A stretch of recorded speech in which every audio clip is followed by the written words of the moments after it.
지난주에는 이사야 51, 52장의 말씀을 통해서 원점에서 깨어난 신앙이라는 제목으로 하나님의 말씀을 선포했었습니다. 한 주간 잃어버린 신앙을 찾아서 원점으로 되돌아가려고 노력하셨는지요? 이번 주에도 누가 핸드폰 놓고 갔어요. 그래서 원점으로 돌아오려면 다시 왔던 길을 돌아와서 교회로 와야만 하는 것이죠.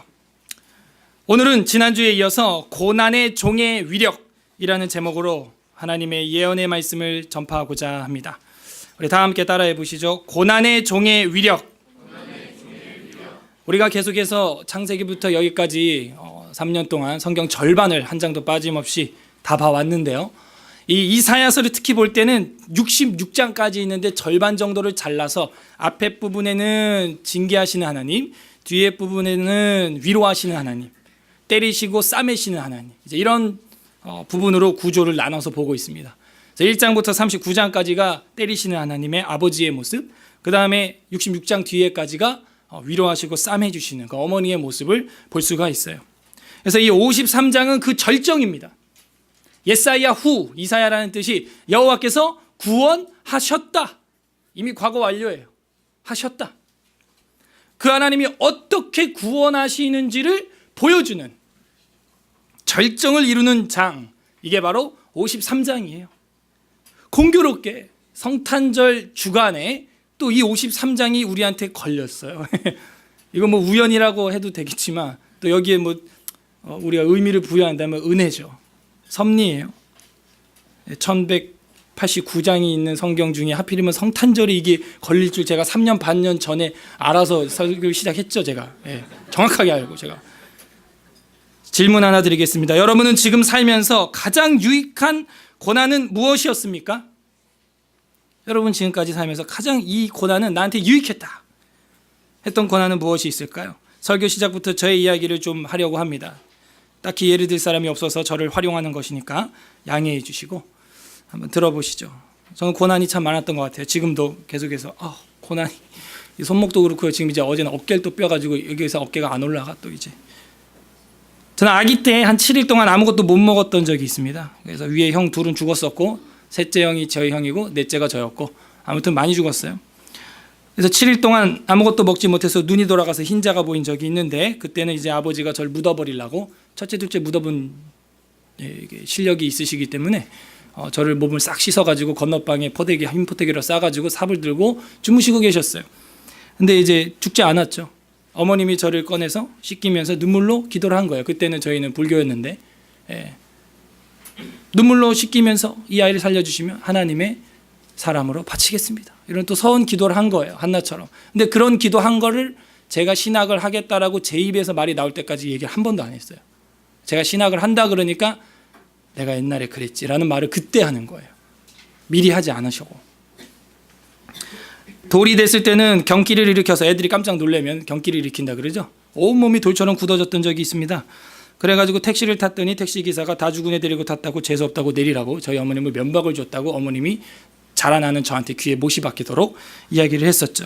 그때 부적을 집집마다 붙여놓고 있었는데 그 부적을 떼고 나서야 제 몸이 온전해졌었어요. 그래서 제가 심장이 약할 거라고 부모님은 걱정을 하셨었습니다. 하지만 학창시절 누구보다도 담대했던 것 같아요. 초등학교 때는 자전거를 타고 달리다가 전봇대 부딪혀서 왼쪽 팔이 완전히 부서졌었습니다. 그런데 제가 지금도 청년이지만 청년 때 가장 셌던 팔은 오른팔이 아니었어요. 왼팔이었어요. 오히려 왼팔이 더 셌습니다. 이렇게 육체적인 면뿐만이 아니라 신앙적인 면에 있어서도 고난은 우리로 하여금 더욱 강하게 하는 것을 우리가 알 수가 있어요. 초등학교 6학년 때는 소변을 보면 피가 나는 병을 알았는데 연대 세브란스 병원에서는 검사 수술 치료를 다 하면 그 당시 1995년 전이죠.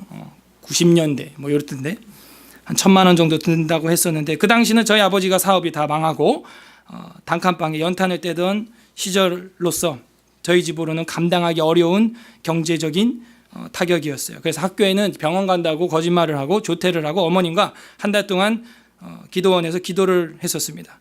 첫날 기도를 하는데 설마 첫날부터 낫겠어라는 의심이 있었지만 화장실을 가서 기도원 화장실에서 소변을 보는데 맑은 소변이 철철철 나오는 거예요. 상상하지 마세요. 그 맑은 소변을 보면서 제가 우리 기도방 같은 화장실이었어요. 한 명 들어가면 딱이에요. 좌우로 틀지도 못하는 그런 아주 썩은 화장실이었는데 그 더러운 화장실에서 소변 보면서 하늘을 보고 하하하 웃었던 초등학교 6학년 때 기억이 지금도 생생합니다. 왜 웃었느냐? 신기한 거예요. 그래서 제 마음에 그때 들었던 생각은 다른 사람은 몰라도 나는 하나님을 인정하고 믿어야겠다. 다른 사람은 몰라도 나는 하나님이라는 신을 모셔야겠다. 그런 생각을 초등학교 때 했었습니다. 고등학생이 되었습니다. 용산공업고등학교에 들어가게 되었어요. 친구들은 인문계를 가는데 저는 실업계에 들어가게 됐습니다. 정말 학교 가기가 싫었어요. 이불을 뒤집어 쓰고 어머니께 학교 안 가! 하면서 울면서 투정 부렸던 기억이 지금도 생생합니다. 그럼 지가 공부를 열심히 했어야지, 그죠? 하지만 이곳에서도 내가 공부를 안 하면 나는 정말 돌이다 라는 오기가 생겼고, 교과서에 김치국물 묻혀가면서 공부했던 적은 그 전후로 역사 속에 없습니다. 그러나 공부하기 전에는 꼭 성경을 한 장 묵상을 하고 기도한 후에야 교과서를 펼쳤던 기억이 있어요. 3년 내내 왔다 갔다 하는 차 안에서는 기록해 두었던 암기해야 될 것들을 메모지에 기록해서 암기하고 3년 내내 다녔습니다. 성적이 제일 안 좋았을 때가 전교 7등이었어요. 그때 7일간 학교를 안 간 적이 있습니다. 그래도 수석으로 졸업을 한 것 같아요. 1999년 저의 고난의 시절이 끝나고 수능 없이 학교장 추천으로 서울과학기술대학교를 들어가게 되었고, 그래서 저는 늘 하나님의 은혜로 학창 시절을 보냈다라고 고백을 하고 다녔어요. 간증거리죠. 저의 원점인 거예요. 청년기 시절이 되었습니다. 가장 큰 고난을 겪게 되는데 2006년 8월 5일 에스라하우스에서 성경 통독 캠프를 마치고 전세버스를 타고 서울로 40명의 교우들과 올라오던 중 청주 진천 부근 고속도로에서 브레이크 한 번 밟지 못하고 100km 앞에 있는 대형 유조 기름차를 들이받았어요. 교통사고를 겪게 되었고, 고속버스로는 세월호 사건과 같은 사건이었습니다. 그 사고로 8명이 돌아가시고 인솔자 목사님도 천국 가시고 저는 운전석 바로 뒤에 앉아 있었는데 죽지 않고 살아서 중환자실로 실려가게 되었습니다. 우측 허벅지 뼈가 부러져서 살을 찢고 나왔고 무릎이 분쇄 골절이 되어서 사과처럼 쪼개졌어요. 힘줄 근육뼈가 다 끊어진 상태였고 허벅지 뼈를 제 눈으로 확인했습니다. 응급처치는 지옥 그 자체였어요. 25cm가량 되는 드릴심으로 생 무릎 도가니를 드릴로 뚫습니다. 윙 하면서. 재밌죠? 한번 맞아봐. 저는 그때 미친 사람처럼 말을 빨리 했는데 그때 반복했던 말은 뭘까요? 아야? 마취했어요. 의사 선생님 마취했어요. 미치는 줄 알았어요. 생으로 뚫는 거예요, 도가니를.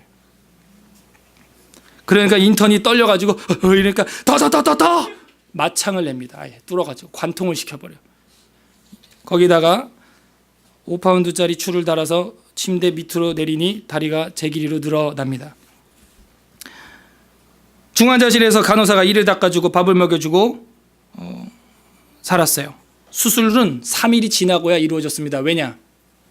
사고 난 게 토요일 새벽이었기 때문에 의사들은 다 퇴근을 했고, 토요일 지났습니다. 주일 지났습니다. 끊어진 다리 그 상태 그대로 있는 거예요. 계속. 그래서 저는 마약 진통제를 3일간 투여를 했고 맞으면 뿅 가요. 그래서 간호사랑 많이 싸웠습니다. 더 넣어줘. 너무 아픈 거예요. 월요일 날 앰뷸런스를 타고 서울, 지금의 성모병원이죠. 성모라는 단어를 쓰기 싫어갖고 서울 가톨릭병원에 와서 8시간가량 수술을 받게 되었습니다. 어머님은 가슴을 졸이고 형님은 눈물을 흘리면서 제 옆에서 간병을 했어요. 서울에 와서 수술할 때는 인공관절을 껴야 된다. 사람의 다리가 아니다. 25살 젊은 청년이 인공관절을 갖게 생겼습니다. 그래서 알고 전신 마취를 한 다음에 8시간 넘게 수술하고 깨어보니 감사하게도 제 뼈로 다 붙여놨어요. 그것도 은혜입니다. 수술 후에는 소변줄로 소변을 빼냈어요. 젊은 저에게는 정말 꼴이 말이 아니었습니다. 그때 침상에서 불평도 원망도 회개도 많이 했습니다. 하지만 그때 사명도 생겼습니다. 수도권에는 왜 성경 66권 가르치는 곳이 없어서 지방을 다녀오다 이런 사고를 겪어야만 하는가? 그래서 2007년 2월부터 서울에서라 성경 강좌를 시작하게 되었고 지금 우리 교회까지 오게 되었어요. 모든 것이 하나님의 은혜입니다. 그 사고가 없었다면 이 교회 없습니다. 여러분 없어요. 저도 없고요. 전 이런 사역 안 합니다. 열심히 놀고 있을 거예요. 그때 돌아가신 분들은 저는 늘 순교자라고 생각하고 있어요. 그분들의 인생까지도 내가 대신 살아드려야 한다. 특히 돌아가신 목사님. 그분의 목회를 내가 짊어지고 더 열심히 살아야 한다 라는 일념으로 젊은 나이에 교회를 개척하였습니다. 그리고 더 이상 제 인생은 저의 것이 아니라 덤으로 보너스로 사는 인생이야 라는 인식으로 난 이미 죽었어 라는 생각으로 살고 있습니다. 그렇게 8년이 지나고 얼마 전에는 감히 석박사도 없는 제가 총신대 신대원 강사로 초대를 받았고 총장님과 교수님들과 함께 어깨를 나란히 하고 강사 후보에만 오른 것도 영광인데 폭설로 강의는 못했지만 강사 라인업으로 확정되었다는 것만으로도 하나님께 성은이 만극하였습니다.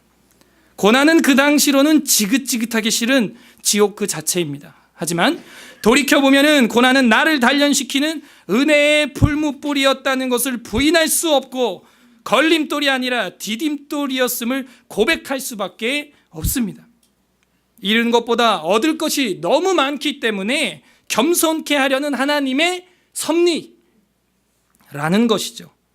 설교 시작부터 제 얘기를 너무 길게 해서 죄송합니다. 하지만 바울이 사도행전에서 지난주에 우리가 본 것처럼 자신이 다메섹 도상에서 예수 그리스도를 만났던 것을 간증하듯 이 사건은 저의 원점이기 때문에 어디서든 평생 이야기하기로 결심했습니다.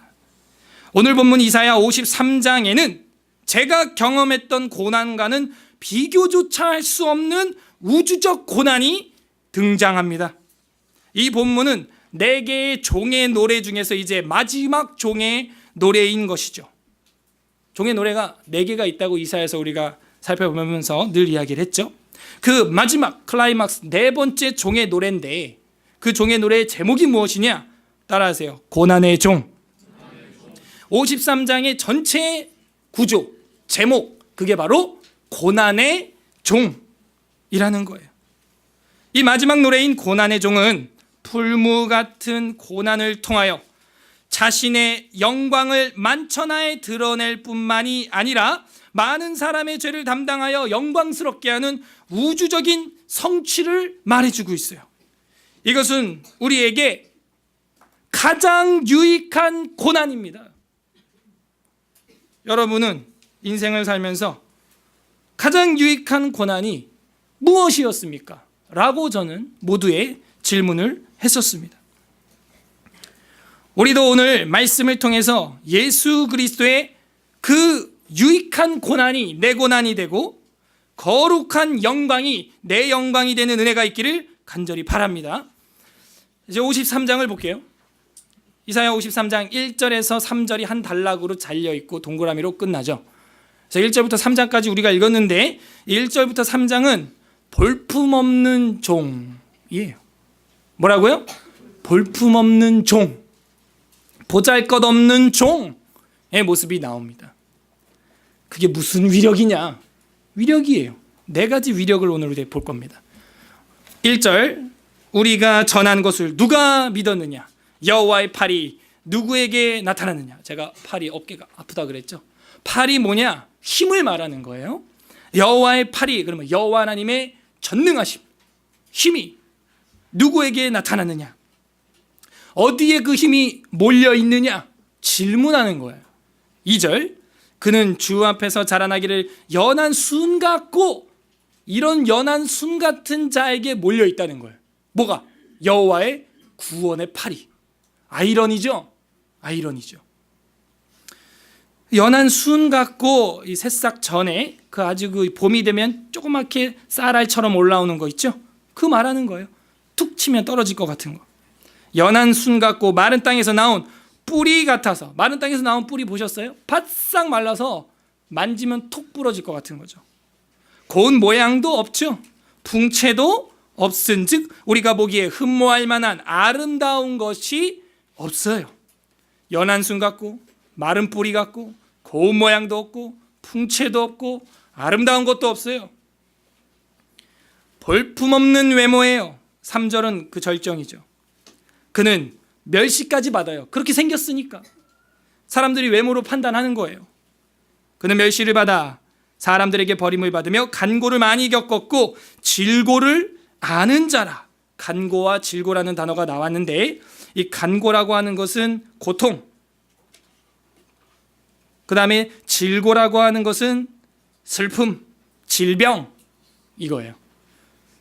그래서 사람들에게 버림을 받아서 고통을 많이 당했고 질병을 뭐한 자라? 질고를 뭐한 자라? 거기 밑줄 치세요. 아는 자라. 질고를 아는 자라. 마치 사람들이 그에게서 얼굴을 가린 것 같이 멸시했대. 아유, 제 얼굴 좀 가려. 아유, 보기 싫어. 밥맛 떨어져.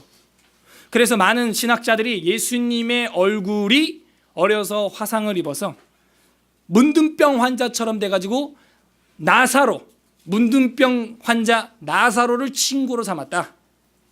이런 학설이 있어요. 그러니까 예수님은 어려서부터 얼굴이 일그러져 있는 거죠. 부정하다, 부정하다, 나는 부정하다. 이렇게 말했던 나병 환자처럼 말이죠. 여기 나오잖아요. 얼굴을 가리는 것 같이 멸시를 당했대, 사람들에게서. 어우, 저 얼굴 좀 가려. 꼴 보기 싫어. 이런 정도라는 거예요. 멸시를 당하였고 우리도 그를 귀히 여기지 아니하였도다. 저도 그런 경향이 있어요. 좀 어리숙해 보이고 띨해 보이는 사람이 있으면 야, 어이 이러고 막 하는 경향이 있습니다. 여러분 그러지 않아요? 예수님도 그런 사람들에게 고난을 당하고 왕따를 당한 거예요. 여기서 핵심은 뭐예요? 볼품없는 외모가 핵심이에요? 간고와 질고를 겪은 자로서 고통받는 자의 마음을 아는 자라라는 거예요. 밑줄 쳤죠? 누가 알겠어요, 이 마음을? 사랑하는 우리 부회장 이화재 집사님, 중환자실에 저랑 똑같이 있더라고요. 호수 꽂고 주사 여러 개 꽂고 이러고 계세요. 누가 알겠어요, 그 고통을? 가족 몰라요. 저도 중환자실에 있을 때 가족, 병원에 있을 때 가족 몰라요. 와서 제 식사나 뺏어 먹고,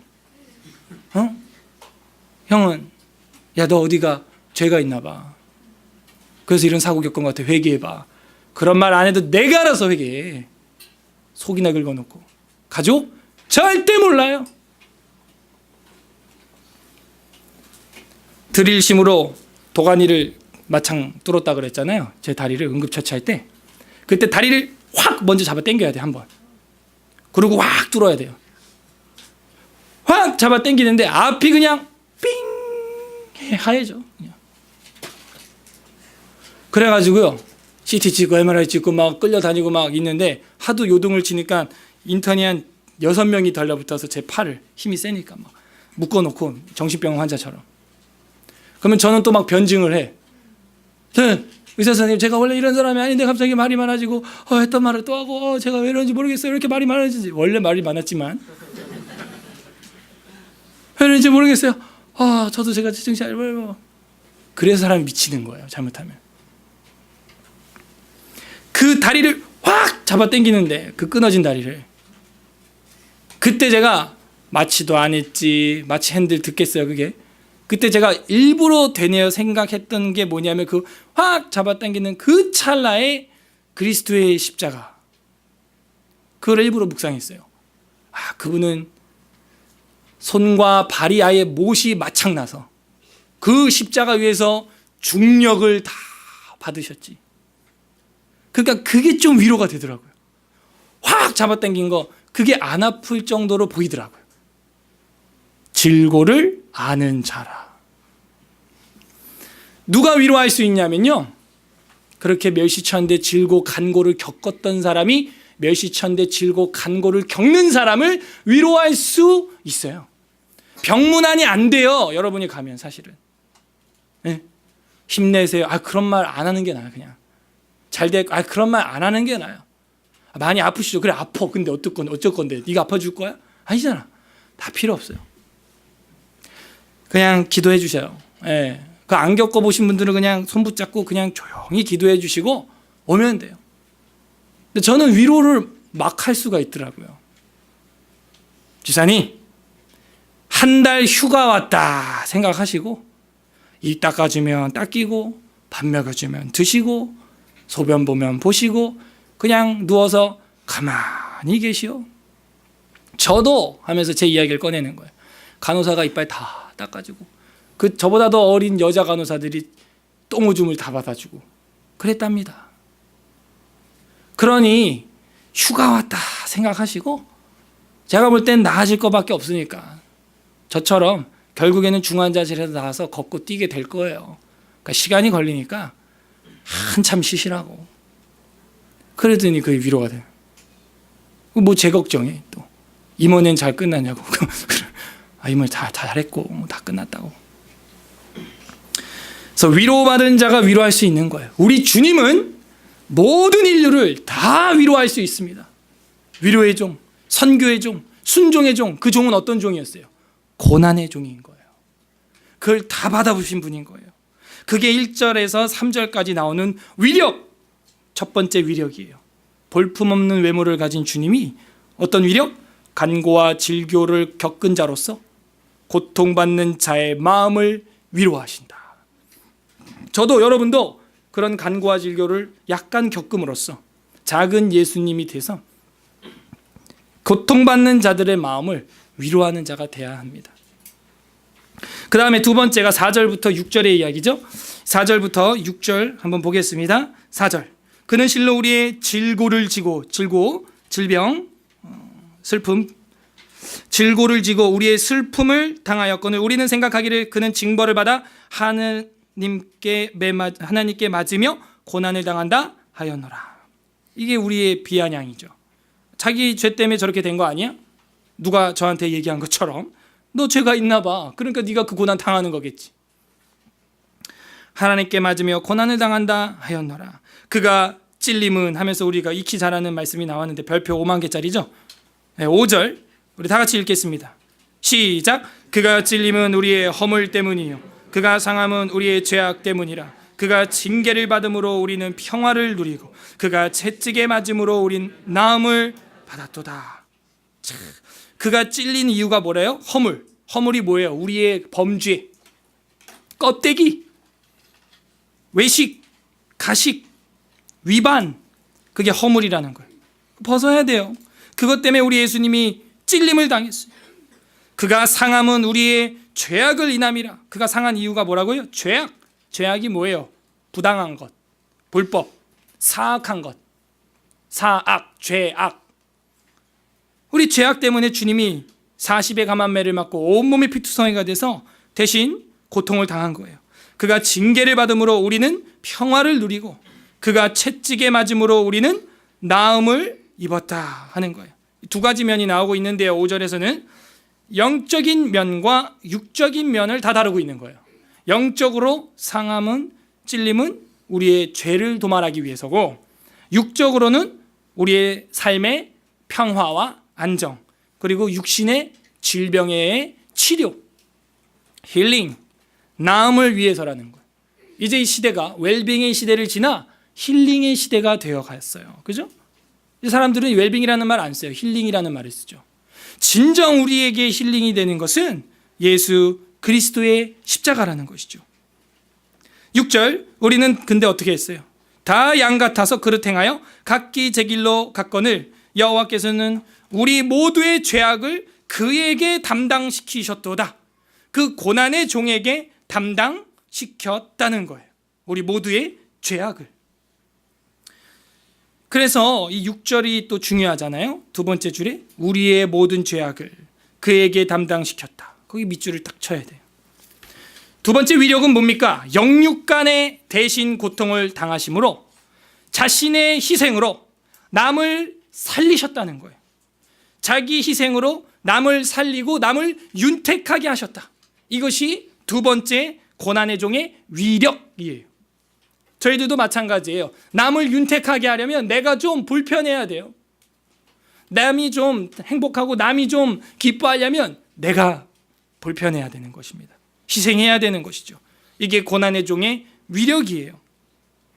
그 다음 세 번째 7절, 그가 곤욕을 당하여 괴로울 때에도 그의 입을 열지 아니하였으며 마치 도수장으로 끌려가는 어린 양과 털 깎는 자 앞에서 잠잠한 양같이 그의 입을 열지 아니하였도다. 양을 이제 도살할 때 그 양처럼 조용히 끌려가서 죽었다. 그런 이야기를 지금 하고 있어요. 예수님이 그렇게 끌려갔다는 이야기를 마태복음, 마가복음에서 우리는 볼 수 있게 될 것입니다. 8절, 그는 곤욕과 신문을 당하고 끌려갔으나 그 세대 중에 누가 생각하기를 그가 살아있는 자들의 땅에서 끊어짐은 마땅히 형벌받은 내 백성의 뭐 때문에? 허물 때문이라 하면서 계속해서 그 고난의 종의 고난은 자기의 죄 때문이 아니라 이 백성들의, 내 백성들의, 많은 다수들의 죄악과 허물 때문이라고 이야기하고 있어요. 9절, 그는 강포를 행하지 아니하였고 그의 입에 거짓이 없었으나, 왜 고난을 당한 거예요? 그의 무덤이 악인들과 함께 있었으며 그가 죽은 후에 부자와 함께 있었도다. 죄가 없는 자로서 고난을 당하고 무덤까지 들어가고 그 죽은 자들과 함께 있었다라는 거예요. 부자들과 함께 있었다라는 말이 좀 어려울지 모르지만 우리가 공부를 착실하게 복음서를 보신 분들은 아리마대 사람 요셉은 부자였어요. 그 무덤에 들어가게 되지요. 자, 세 번째 고난의 종의 위력은 뭐예요? 나약해 보이는데 어떤 나약함이에요? 도수장으로 끌려가는 양처럼 나약하게 그냥 조용히 침묵으로 일관하여 끌려갔다는 거예요. 그래서 그 세 번째 위력은 침묵의 위력이다 하는 것이죠. 침묵으로 임무를 그르치지 않고 침묵으로 임무를 완수하셨다는 거예요. 그게 고난의 종의 위력이에요. 칼과 창으로 싸운 게 아닙니다. 침묵으로 임무 완수. 그 임무가 뭐예요? 인류 구원 임무. 온 세상 죄인들을 속하여 영생인 천국으로 들어가게 하는 임무. 그것이 침묵의 위력이에요. 고난의 종의 세 번째 위력이에요. 웅변은 은이요 침묵은 금이다. 이런 말이 있어요. 어쩔 때는 조용할 때 금이 될 수 있다는 것이죠. 네 번째, 마지막, 이제 이거 보면 끝나는데 10절, 여호와께서 그에게 상함을 받게 하시기를 원하사 질고를 당하게 하셨은즉 그의 영혼을 뭘로 드렸어요? 거기 밑줄 별표 1000개짜리요. 속건제물. 이 속건제물을 알려면 레위기 4장 5장을 우리가 알아야겠죠. 5장 6장 4장 5장에 보게 되면 속건제물이 나오죠. 레위기에. 그래서 이 속건제물은 대신해서 속한다는 것이죠. 대신 치룬다는 거예요. 그래서 속건제물을 드리기에 이르면 그가 씨를 보게 되며 후손들을 보게 된다는 거예요. 여러분과 제가 후손이죠. 그의 날은 길 것이요 또 그의 손으로 여호와께서 기뻐하시는 뜻을 성취하시리로다. 아, 그 고난의 종은 속건제물이었구나. 그리고 그 후손들을, 그 씨를 만대에 걸쳐서 볼 수 있도록 희생해 주셨구나 라는 거죠. 11절, 그가 자기의 영혼에 수고한 것을 보고 만족하게 여길 것이라. 오, 수고하고 고난당한 것을 보람있게 본다는 거예요. 만족하게 여긴다는 거예요. 나의 의로운 종. 아하, 그 고난의 종은 어떤 종? 의로운 종이었구나. 나의 의로운 종이 자기 지식으로 많은 사람을 의롭게 하며 또 그들의 죄악을 친히 담당하리로다. 거기 밑줄도 쳐야죠. 그들의 죄악을 담당했다. 자, 12절 마지막 절 우리 다 같이 읽겠습니다. 시작.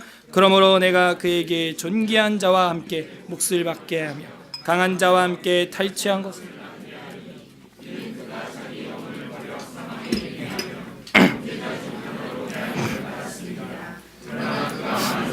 죄를 담당하며 범죄자를 위하여 기도하였느니라. 또 나오죠. 많은 사람의 죄를 담당하며 그랬어요.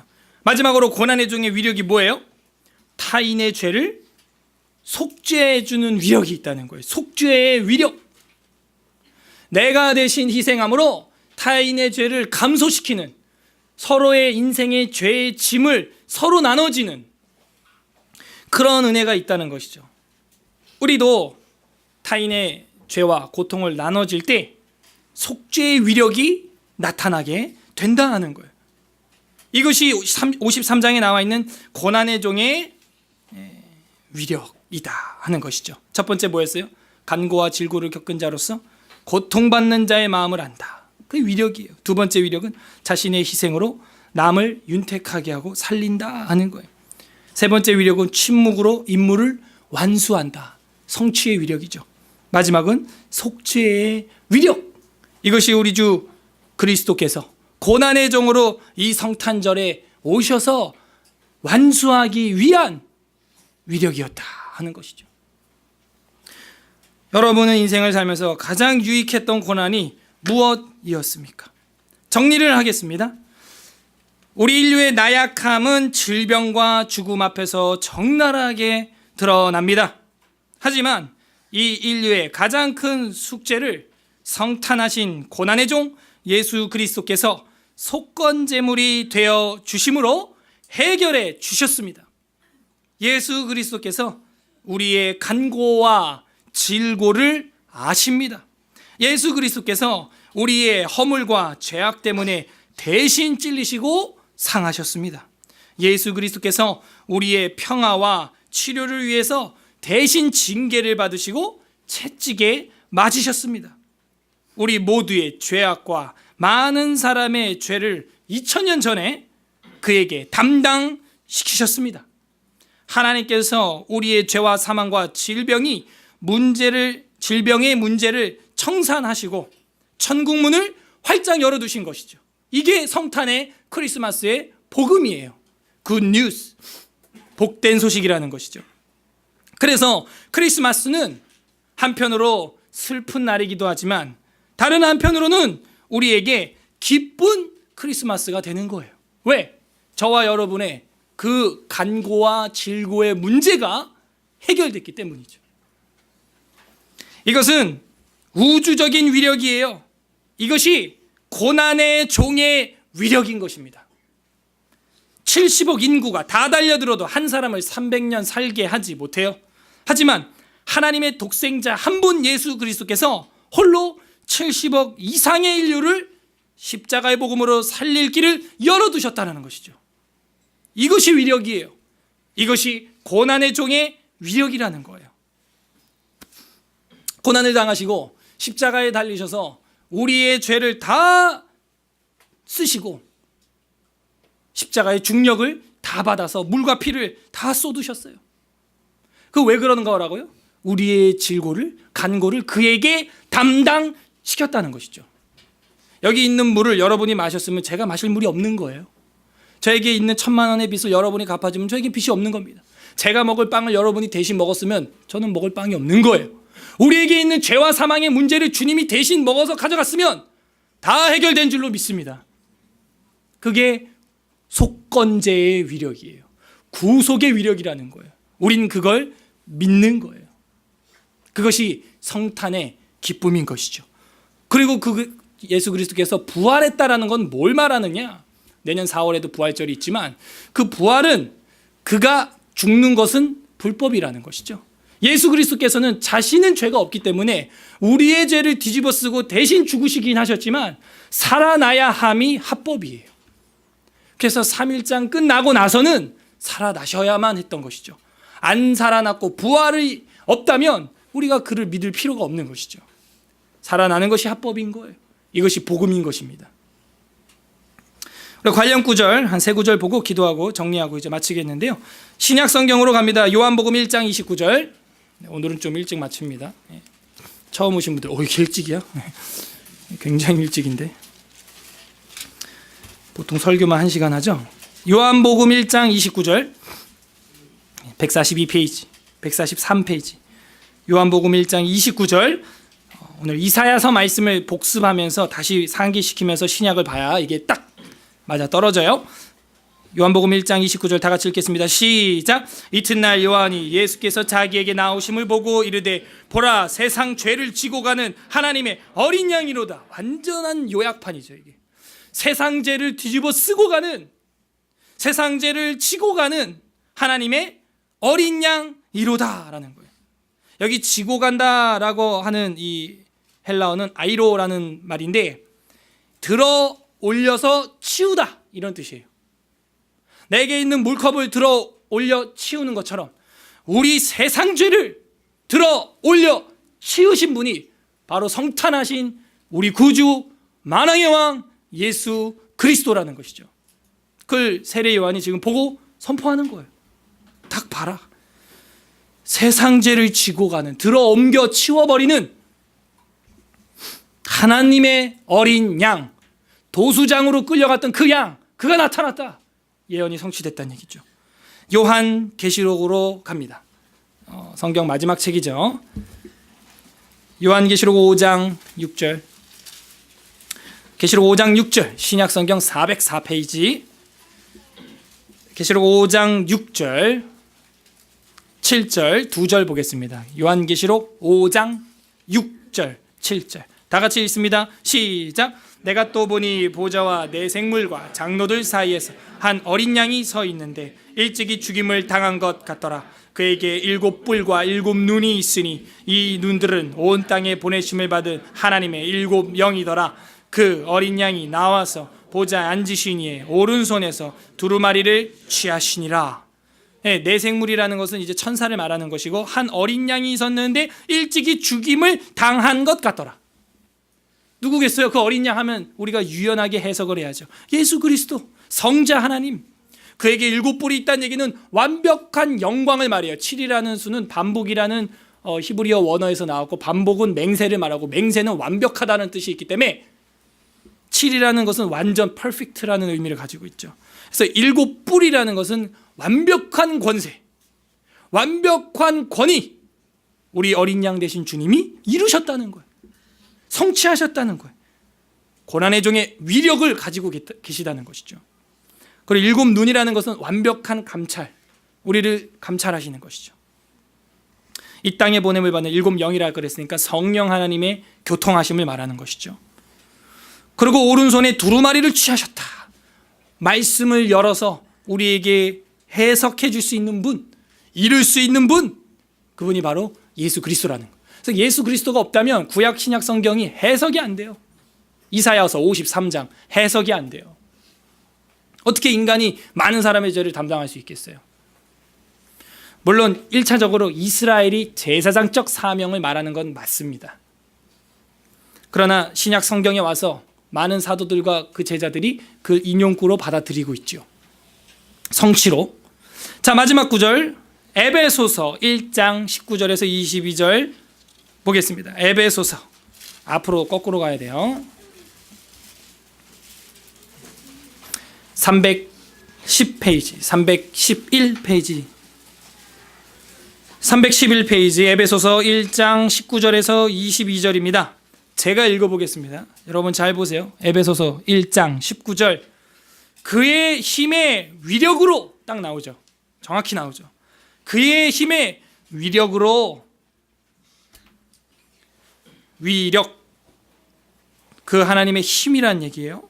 그 위력으로 역사하심을 따라 믿는 우리에게 베푸신 능력의 지극히 크심이 어떠한 것을 너희로 알게 하시기를 구하노라. 그의 능력이 그리스도 안에서 역사하사 죽은 자들 가운데서 다시 살리시고 하늘에서 자기 오른편에 앉히사.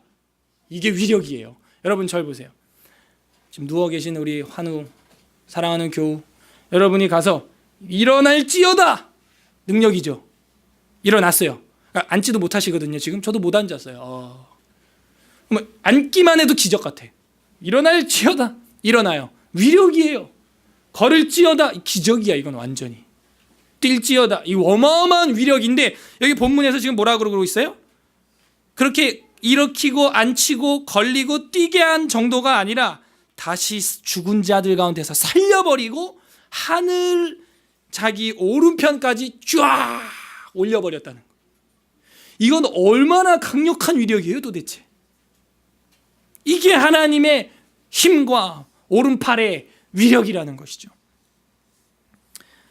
21절, 모든 통치와 권세와 능력과 주권과 이 세상뿐 아니라 오는 세상에 일컫는 모든 이름 위에 뛰어나게 하시고 또 만물을 그 발 아래 복종하게 하시고 그를 만물 위에 교회의 머리를 삼으셨느니라.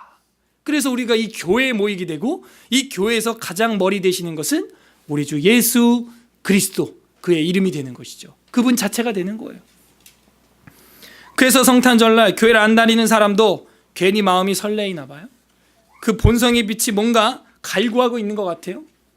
그런데 그것을 세상에서 허망하게 보내면 다음날 숙취로 속만 아플 뿐이에요. 머리만 아플 뿐이에요. 거기에 참된 위로가 없어요. 고난의 종을 만날 때 그 고난의 종의 위력이 우리 안에 살아있을 줄 믿습니다. 정리합니다. 여기에 어떤 신학이 있어요. 웨스트민스터 신학업에서 제8장에 보게 되면 중보자 그리스도 이런 단위가 있어요. 이게 우리의 신학이에요. 중보자 그리스도. 질고와 간고로 지옥에 떨어질 우리에게 중보자 그리스도가 생겼다는 거예요. 기독론이 되는 것이죠. 그 8장 4항을 제가 읽어보겠습니다. 이 직분은 주 예수께서 아주 기꺼이 맡으셨으며 이 직분을 이행하기 위하여 그는 율법 아래 태어나셨고 율법을 온전히 성취하셨으며 자신의 영혼이 가장 극심한 고뇌들을 직접 겪으셨으며 그의 몸으로는 가장 아픈 고통들을 당하셨고 십자가에 못 박혀 죽으시고 장사되어 사망 권세 아래 있었으나 결코 썩지 않으셨다. 사흘 만에 그는 죽은 자 가운데서 다시 살아나셨으되 그가 고통당하셨던 바로 그 몸을 가지고 또한 하늘에 오르셨으며 거기서 그의 아버지의 우편에 앉으셔서 간구하시고 세상 끝날에 사람들과 천사들을 심판하기 위하여 다시 오실 것이다. 아멘. 이게 우리의 믿는 신조, 장로교 신조. 개혁주의 외민 공부하신 분들, 장로교인이라면 기본으로 알아야 됩니다. 이것도 모른다 그럼 장로교인 아니에요. 여기 어떤 하나님 마음이 있어요? 어떤 하나님 마음을 우리가 찾을 수 있죠? 자신의 몸을 찢어 잘라서 피 흘려서 우리를 먹이시려고 하는 부모의 마음이 있어요. 차라리 내가 대신 아프자. 너가 살아라. 자신의 살을 찢어서 피를 흘려서 먹이고 마시게 하려고 하는 부모의 모습이 나와 있어요. 저희 어머님이 뼈밖에 안 남은 7일 동안 아무것도 못 먹어 눈이 돌아가 흰자가 보이는 제 마른 앙상한 팔목을 붙들고 대신 눈물로 기도했던 그 심정이 우리 하나님 여호와 아버지의 심정이라는 거예요. 내가 죽을 테니 너희들은 살아라. 이게 성탄의 진정한 의미요 고난의 종의 위력이죠. 우리 삶에 어떻게 적용할까요? 이제는 우리도 그 고난의 종의 길을 걸어서 나의 살과 나의 삶을 찢어서 이웃을 먹여야 됩니다. 돌아오는 성탄절 2부 저희 교회는 아무 행사도 없어요. 이웃에게 내 시간을 내어서 어떤 사람은 월차까지 썼어요. 연탄 1200장을 들고 가는 거예요. 내 시간을 찢습니다. 내 몸을 내 옷을 더럽히면서 찢습니다. 이웃을 먹입니다. 그리고 복음도 함께 드립니다. 우리의 살과 삶을 찢어서 이웃을 먹이지 않는다면 나는 고난의 떡을 아직 먹지 않아 본 자예요. 그 질고와 간고를 겪은 사람은 알고라고 말하는 것이죠. 아시는 자라, 아는 자라. 압니까? 우리는 정말 알고 있습니까? 우리 주님께서는 자신이 고난의 종이 되심으로 온 세계를 구원하셨습니다. 우리는 얼만큼의 고난의 종이 되어서 이웃을 구원하고 있습니까? 과거에 저의 간증과 같은 고난이 있으셨건 아니면 지금이 그 고난의 순간이건 간에 부디 그 고난 너머에 있는 고난의 위력을 신뢰하심으로 앞으로 어떤 고난도 넉넉히 감당하고 이웃의 고난도 대신 짊어지는 고난의 종의 위력자들이 되시기를 주님의 이름으로 간절히 바랍니다. 여러분은 지금까지 살면서 가장 유익한 고난은 무엇이었습니까? 그것은 바로 우리 주 예수 그리스도의 고난인 것입니다. 기도하겠습니다. 제가 말씀을 생각하면서 우리 다 같이 기도할 때 첫째, 하나님, 우리의 간고와 질고를 대신 감당해 주신 고난의 종 되어 주셔서 주님 감사합니다. 나의 죄의 문제, 나의 육신의 죽음의 문제, 사후 세계의 문제를 해결해 주시고 성탄의 기쁨을 허락해 주신 것 감사합니다. 영광을 받아 주시옵소서. 감사기도 하시고요. 두 번째, 그럼에도 불구하고 여전히 죄와 위법을 일삼는 우리의 삶을 용서하여 주시옵소서. 나밖에 모르고 나를 위해서는 돈을 밥 먹는데 몇만 원씩 써가면서 이웃을 위해서는 연탄 한 장도 아까워하는 우리의 모습들 용서하여 주시옵소서. 죄와 위법과 허물로 둘러싸여 있는 이 벌레 같은 내 모습을 용서하여 주시옵소서. 이 성탄절에 모든 것이 새로워지게 하여 주시옵소서. 마지막 세 번째로, 이번 성탄절을 맞이하면서 우리의 삶과 살을 찢어서 이웃을 먹여 살리는 위력이 우리를 통하여 나타나게 하여 주시옵소서. 그렇게 세 가지 우리 간구와 질고를 대신 감당해 주셔서 감사합니다. 감사기도, 여전히 죄와 위법으로 일삼는 우리의 삶 용서해 달라고 회개기도, 우리의 삶에 우리의 살을 이제는 이웃에게 먹일 수 있는 고난의 종의 위력이 나타나게 해달라고, 또 고난 중에 있는 이웃을 위해서 살려달라고 같이 기도하도록 하겠습니다. 기도합니다. 하나님 아버지 감사드립니다.